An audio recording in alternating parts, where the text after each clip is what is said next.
So this is a story about my former friend Kevin.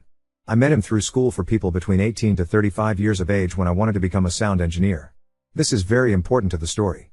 Kevin liked music and was actually a decent singer, but lacked any form of self-awareness and couldn't take any constructive criticism whatsoever. With that being said, let's start from the beginning. When I first started at this school to become a sound engineer, we all sat down and said hello to each other, told a bit about ourselves, etc. etc. Then our music teacher asked us if we did anything fun during our summer vacation. Kevin was very eager to say something, so our teacher let him start. He said he went to Germany with his family and bought a ton of very cheap cigarettes. Our teacher asked him, well, how cheap? Kevin almost yelled out 10 euros per pack. Most of us laughed a bit and asked him if he knew what the exchange rate was. Kevin sat dumbfounded and asked, what's that? My teacher then asked, do you know what exchange rate means? Kevin of course said no. He was then told about currency and what the exchange rate is. The following conversation went more or less like this: Kevin, but the pack said 10, teacher, but it was another currency, you paid almost double the price. Kevin, but the pack said 10, how is that more than 40? Our local currency, teacher, because euros are a different currency than our own. Kevin, but it said 10. I don't understand. Fast forward 6 months. Every December our school set up a Christmas theater play for kindergartners to enjoy during the first week of that month. Totally free, made kids happy, let our musicians and sound engineers get some experience in. Fun week honestly. Anyway, we practiced this stuff from October until the week of the live shows. Kevin always wanted to be the lead actor, which means Santa. Kevin was a big guy and our school only had one costume for that part. When it was time to do costume testings, we found out that the big black belt for the Santa outfit did not fit Kevin at all. So when Kevin saw that, he flipped the F out. We were all yelled at. One of our guys had enough and told him lose 30 kilos in 3 days or figure something else out. Later that day our actors for the play had to practice their lines and some scenes. Kevin was pissed every time somebody took more than 0.5 seconds to react for their lines. Think Sharpay from High School Musical, that kind of diva. So he made himself very unpopular, very fast. The fun part about this is that even though he got pissed at others during practice, he was the person most notorious for forgetting his lines. The live shows. Every single one of us took it seriously. Even though it was a free show for children, we still wanted them to be happy. The show starts, everything runs smoothly. That is until Kevin walks on stage.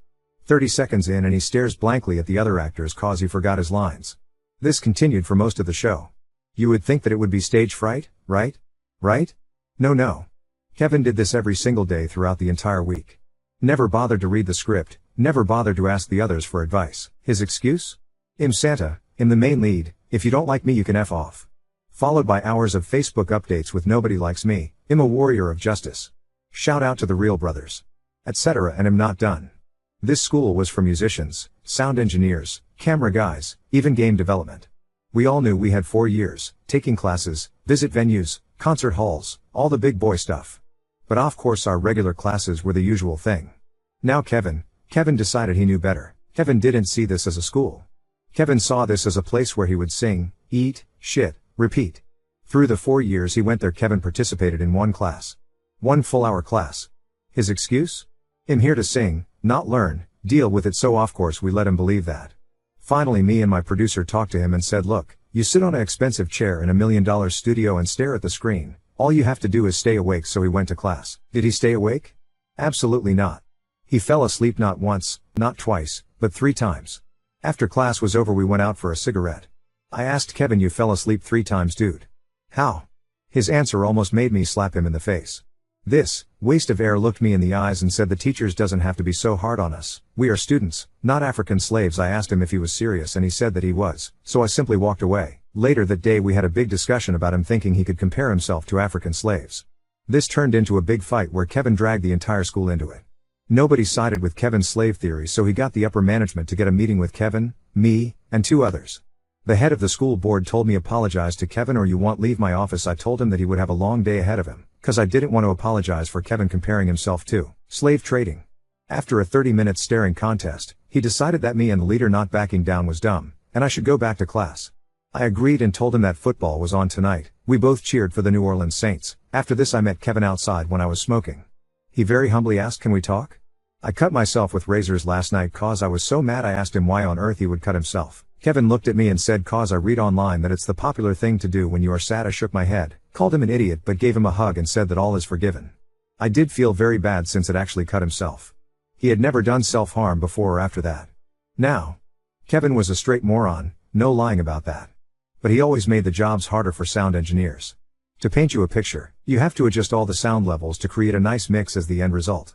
Does the drums drown everything out? Turn it down. Can't hear the guitar? Turn it up. This idea was baffling for Kevin to understand. We were at a big conference for schools and educational places. We of course highlighted our sound engineering, music department and game development classes.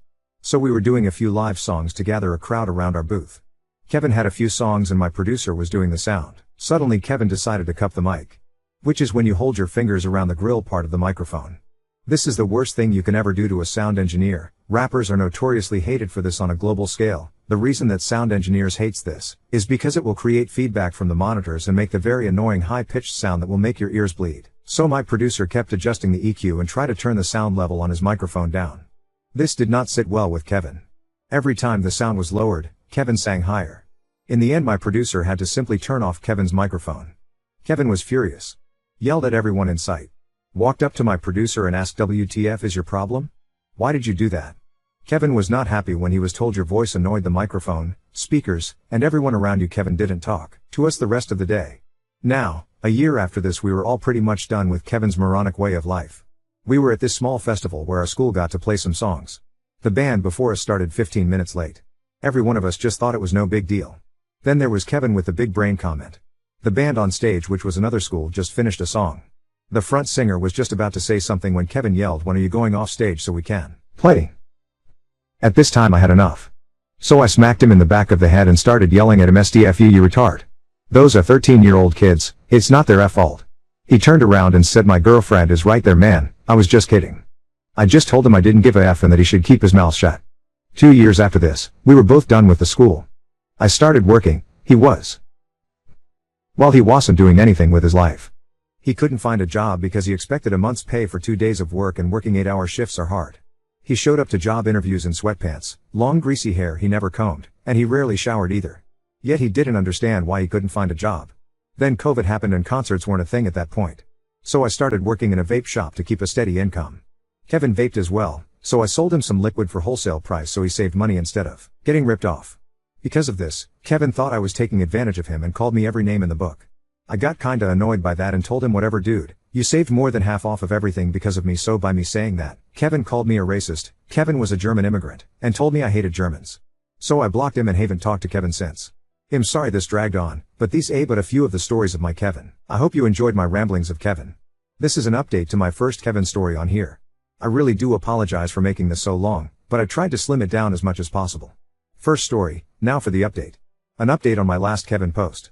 I have posted about my Kevin before and he is equally as stupid as before.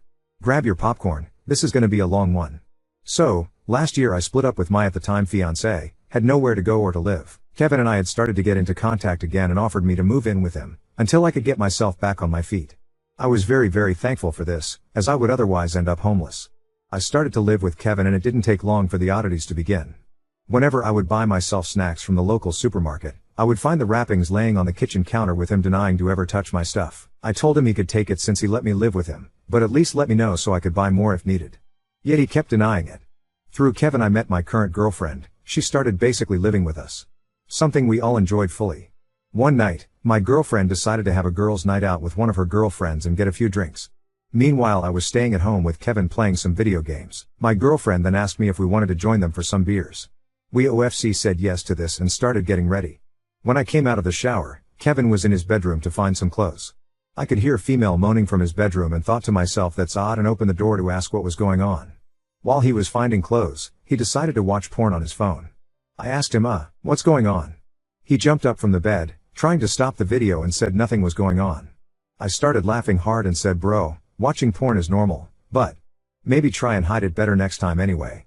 I was getting my expensive perfume and getting all nice, cause I wanted to make a good impression, since this was the first time meeting a friend of my girlfriend. I told Kevin that first impressions matter. Kevin is an odd one and decided to grab 5 different deodorants and put them on all at once. I looked at him baffled and said, that's not how you do that, to which Kevin replied, yes, because the more you put on, the better you smell, to which I replied, dude, you put on 5 different fucking scents, it's not gonna work how you think it is. Before we left, Kevin got a phone call from a mutual friend of ours. Kevin started talking about how he was gonna get so much sex tonight cause there was gonna be a girl there. I had to politely tell him, yeah, don't count on it, to which he got upset. Kevin is a big guy, out of touch with any manners, hygiene or social awareness. Finally we show up to the bar, I introduce myself and decide to buy the next round. Meanwhile Kevin is trying to slide across the floor to follow me, knocking over chairs and generally seems way too hyped up. I told him to behave and calm down and to stop knocking shit over. We get back to the table and my girlfriend, her friend and me starts to talk about any and everything. Kevin sat quietly and got more and more annoyed as the night went on. He had only said 2 things to this woman the entire night and didn't understand why he wasn't making any progress in regards to getting with my girlfriend's friend. After some hours the girl decided to go home, so me, Kevin and my girlfriend decided to head back to our place as well. When we got home, he complained about how he didn't understand why she wasn't in love with him or wanted to come home with us.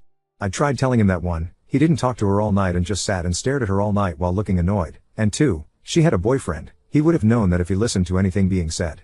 Fast forward to movie night. Me, my girlfriend and Kevin was watching a movie called The Meg. Spoiler alert, it's about a prehistoric huge shark. While we were watching it, Kevin said I bet it's CGI and not an actual megalodon. I responded given how they've been dead for a few million years, I think you're right. It never crossed his mind that an extinct animal was made via CGI.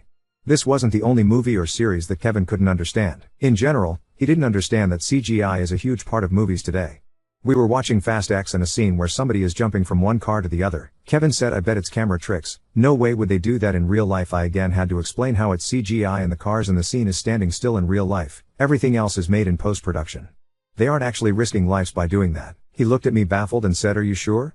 And I responded, yes dude, I'm sure, to which I was asked, how do you know? And my final reply was because they aren't risking people's lives in cars moving 120 miles an hour, making people jump out of one window through the other, while the cars are spinning around. It's common fucking logic whenever he sees movies. He thinks that what he sees is what they are actually doing, scene for scene. Except for someone getting killed, he gets why nobody wants to get killed in real life. A little while later, he was accused of raping somebody, which I know for a fact wasn't true. The police told him to come to the station to ask some questions, check his phone, etc. etc. While the police was going through his phone, he was held up in a holding cell. When they released him, he came home and said that he experienced police brutality. His human rights were stripped from him. I asked him what had happened and he said they took my rights away, held me in a cell, took my phone and wouldn't let me leave. My response was, okay, I get why that sucks, but that basic police procedure. They have to see what you say, how you react, check your phone for any evidence. That's not police brutality. Kevin then got angry and said, but I'm innocent. I then said, right, but how could they possibly know that without checking up on it? They need to find any form of clue or evidence to see what's true and what's not. Kevin then said, but they should know that I am innocent. I then get annoyed at him and growled and said, how the hell are they supposed to just know that? They have to look at and find evidence before they can reach a conclusion. That not police brutality at all. But they should know I'm innocent. Was the only thing he kept repeating after that. He was cleared of the charges luckily, but we knew he didn't do it. To this day he still thinks what the police did was illegal. Anyway. A while after that, my girlfriend and me moved into our own apartment. After a while, Kevin kept starting to ask us for money. Kevin had a habit of blowing his entire paycheck in 4 days and had to rely on everybody else. How, you may ask? He met a girl through TikTok and fell in love with her, and I mean really fell in love with her. She made it clear to him that she wasn't interested, but he still thought he had a chance. He put his flirting skills to work and started buying her gifts on TikTok. Those gifts are sort of animations that shows up for a few seconds and then, that's it I guess. I don't know. I don't use TikTok. He spent several $100s if not above $1,000 on these weird animations for her, cause he thought that would make her fall in love with him. He spent all his money traveling half the country to see her, then he didn't have any money to return either, so he was begging everybody for money so he could go home. He finally broke contact with her after 6 months and an insane amount of money spent. He also fell in love with someone else. My girlfriend had another friend, she introduced Kevin to said girl. Let's call this girl Emma. Emma and him started talking, and Emma thought it was a simple friendship, but Kevin fell in love after an hour. The day after Kevin started talking to her, me and Kevin were playing video games together. He kept being distracted by the phone and we kept losing because he couldn't stop looking at their conversation on Messenger. It got so bad that right after he sent her a message, he kept whispering respond, respond, respond, respond over and over again. Let me make it perfectly clear. Kevin had just sent the message, she literally didn't get half a second to respond, let alone read his message. She quickly got tired of him and she said she just wanted some alone time and wouldn't be on her phone for the rest of the day. This didn't sit well with Kevin. The following messages read like this: Kevin, do you want to talk tonight then? Emma, but it already is tonight? Kevin, yes, but then we could say we just talked until a specific time? Emma, I just want some alone time. Kevin didn't understand what he did wrong. He still doesn't to this day. Kevin has been single for years and the slightest form of contact with a woman, he takes as flirting. I got way more to tell about Kevin, but this has already gotten too long. I apologize for the long read. Now on to second story. Called out my sister-in-law's lies at my Christmas party, and now my brother's marriage is hanging by a thread. I, 26F, hosted a big Christmas party at my house last weekend, and what was supposed to be a fun evening spent celebrating as a family turned into a bit of a shit show, all because of my sister-in-law Hannah, 31F. Now, for some context, my wife Jess, 28F, and I got married this past September. We wanted to keep the wedding small and intimate, so the decision was made that the wedding would essentially be child-free, with an exception for my half-sister, 16F, since she's an older kid and I had asked her to be one of my bridesmaids. Back when my brother Alex, 30M, and his wife Hannah had RSVP'd for the wedding, I made sure to call and remind them that, sadly, their baby couldn't come with them because it's child-free. I also want to mention here that I had told them about this back when we went to visit my brother and his family in the summer. Anyway, while on the phone, they said they hadn't forgotten and they had already planned for Hannah's mom to babysit. However, when the day of the wedding came, Alex and Hannah showed up with, you guessed it, my then 8-month-old nephew. I'll be honest and admit that I'm kind of a pushover, and I didn't want to make a scene on my wife and I's special day, so I regrettably let it go. We got about 2 minutes into the ceremony before extremely loud screaming and crying from my nephew began. The worst part was that they tried to ignore it at first, for about another 2 minutes, before Hannah finally excused herself and him. Unfortunately, she couldn't go into another room because we were on a beach. At first she just tried to walk further down the beach, but the crying could still be heard loud and clear, so she eventually walked back to their car and later decided that her and my nephew would go home and not stay for the reception, and only my brother Alex would stay. Fast forward to the Christmas party. Everything was perfect until Alex, Hannah, and nephew show up, after she had reached out a month prior to tell me they wouldn't be coming at all and would be spending time with her family.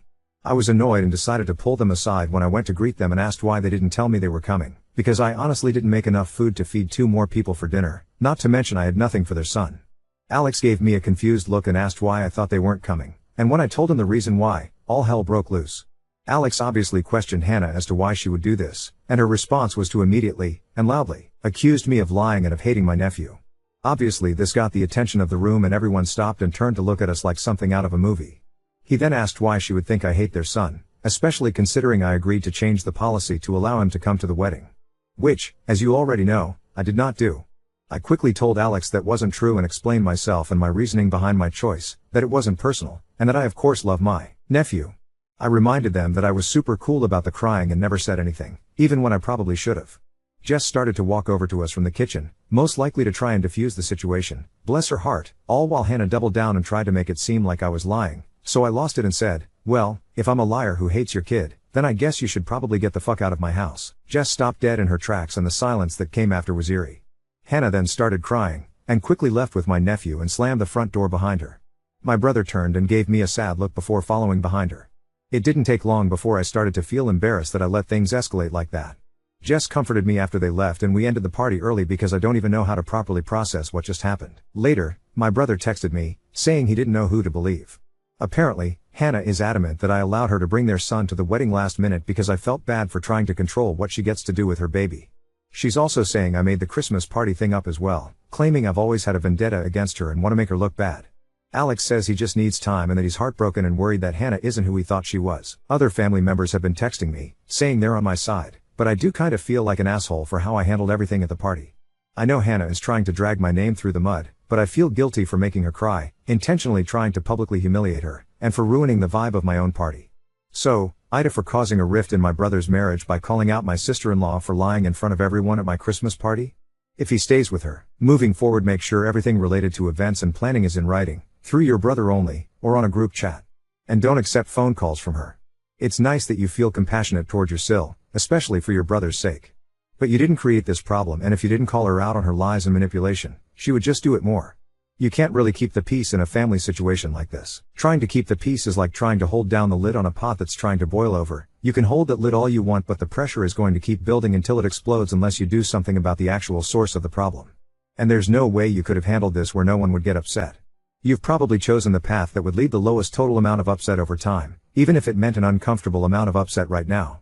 Update 1. I originally intended to look more in depth at the comments and reply to some/answer questions, but I've too stressed and too preoccupied because so much has happened in a short time.